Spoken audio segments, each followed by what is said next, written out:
Hello friends, welcome to my blogging channel. তোমাদেরকে নতুন একটা ব্লগে নতুন একটা সকালে অনেক অনেক স্বাগত। তোমরা কেমন আছো এবং তোমাদের দিনকাল কেমন কাটছে অবশ্যই আমার সঙ্গে শেয়ার করে নিও। তো আজকে তোমাদের আমি অলরেডি আগের দিনে ব্লগে মকর সংক্রান্তির পুজো দেখিয়েছি। তো মকর সংক্রান্তি স্পেশাল একটা পুজো হয়ে থাকে, আর মকর সংক্রান্তির দিন রাতে আমাদের বাড়িতে লক্ষ্মী পুজো হয়ে থাকে। তো যেটা বনি পুজো নামে মানে বিখ্যাত, এখানকার মেদিনীপুরের একটা স্পেশাল পুজো বলতে পারো। এই পুজোটা কিন্তু আমার বাড়িতে বহু দিন ধরে চলে আসছে, মানে দাদুর আমল থেকে বা তার আগে থেকেও চলে আসছে। আগে একসঙ্গে যৌথ পরিবার ছিল যতটা আমার শোনা, তবে আমি যৌথ পরিবার দেখিনি যেখানে চার দাদু একসঙ্গে ছিল। তো আমার দাদু ছিল সবার বড় ভাই, তো বড় দাদু। তারপরে বাবা একাই, বাবার কোনো ভাই ছিল না। তো দুজন বোন, মানে দুই পিসি। তো বাবার আমি যেটুকু পুজো আর্চা দেখেছি সেটা বাবার কাছ থেকেই দেখেছি, কারণ আমার দাদু, বাবা যখন 6-এ পড়তো তখনই মারা গেছিলেন। তো সেই জন্য আমি দাদু কি জিনিস বা দাদু ঠাকুমার কি ভালোবাসা সেটা কিন্তু বুঝিনি। তো আমি যতটাই বাবার কাছ থেকেই শিখেছি। বাবা পুজোটা পুরোটাই প্রায় শিখে দিয়ে গেছিলো, আর বাড়িতে সমস্ত ধরনের পুজো হতো আর নিয়ম রীতি অনুযায়ী পুজো হতো।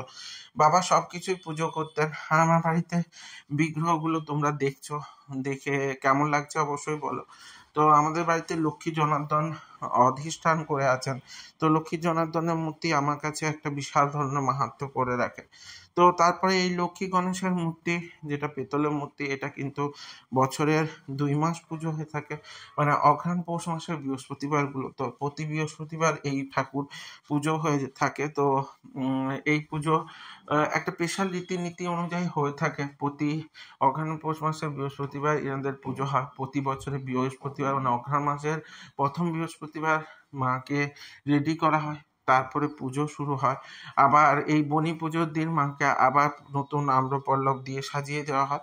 তারপরে কিন্তু একটা লক্ষ্মীর ঘর স্থাপন হয়, এবং সেই ঘরটা ওই দিন পুজো করে দেওয়ার পর 3 দিন পরে মা কিন্তু ওপরে তুলে দেওয়া হয়, আর মাকে দেখা যায় না। তো এটাই নিয়ম রীতি অনুযায়ী চলে আসছে। তো এবং ওই দিন একটা স্পেশাল একটা ব্যাপার ঘটে, যেটা হচ্ছে লক্ষ্মীর ছড়া তৈরি করা হয়। তো আগে মান দিয়ে ধান দেওয়া হতো, এখন একটা পাত্রে ধান দেওয়া হয়, কারণ এখন ধান চাষটা প্রায় উঠেই গেছে। আমাদের এখানে আর ধান চাষ হয় না। তো আগে বাড়িতে ধান চাষ হলে সেই নতুন ধান দিয়েই পুজো হতো। তো এখন লক্ষ্মীর ছড়াটা তৈরি করা হয় এবং তাতে আম্রপল্লব দিয়ে সিঁদুরের একটা কলকা করে দেওয়া হয়। এইভাবে নিয়ম রীতিগুলো হয়ে আসছে। তো তোমাদের কার কার বাড়িতে কেমনভাবে পুজো হয়, আর কারো বাড়িতে বনি পুজো নামে খ্যাত কিনা সেটাও অবশ্যই কমেন্ট সেকশনে জানিও। আর তোমাদের বাড়িতে কে কে কিরকম ভাবে পুজো করো এবং কি কি ভোগ দেওয়া হয় সেটাও অবশ্যই জানিও। সকালবেলা মকর ভোগ দেওয়া হলেও, মানে কি ফল প্রসাদ, তার সঙ্গে হচ্ছে মকর দুধ, তার সঙ্গে চিড়ে প্রসাদ দেওয়া হলেও রাতে কিন্তু পিঠে দেওয়া হয়। তো পিঠে বানিয়ে দেওয়া হয়েছিল, এবছর হয়েছিল পাটিসাপটা, তারপরে হচ্ছে গুড় পিঠে, বা তোমরা যেটা মালপোয়া বলে থাকো, তার সঙ্গে সঙ্গে হয়েছিল পুলি পিঠে। তো এই 3 ধরনের পিঠে দিয়েই মায়ের পুজো ভোগ অর্চন করা হয়েছে।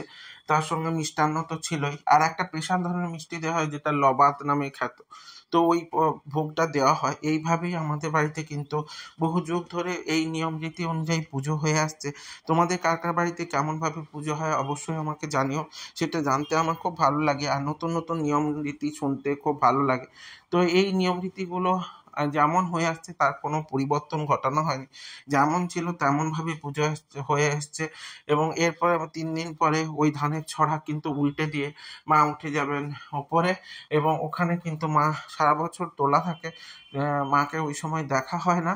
মাকে একদম পরের বছর অগ্রহায়ণ মাসের প্রথম বৃহস্পতিবার আবার মাকে নামিয়ে স্নান করিয়ে নতুন করে পুজো শুরু হবে। তো সেটাই হচ্ছে নিয়ম রীতি হয়ে আসছে।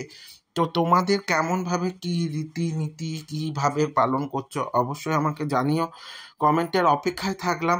তো আমার এই ব্লগগুলো যদি ভালো লেগে থাকে তাহলে লাইক কমেন্ট শেয়ার করে দিও, আর ইউটিউব থেকে যারা দেখবে তারা সাবস্ক্রাইব করে দিতে ভুলে যেও না, যাতে আমার ভিডিওগুলো তোমাদের সামনে সবার প্রথমে চলে আসে। এবং বেল আইকনটা ক্লিক করে দিও, অবশ্যই তাতে প্রথমেই তোমাদের ভিডিওগুলো চলে আসবে।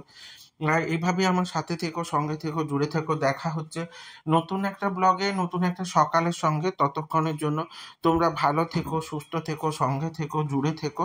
কমেন্ট করে জানিও, অপেক্ষায় রইলাম। টাটা।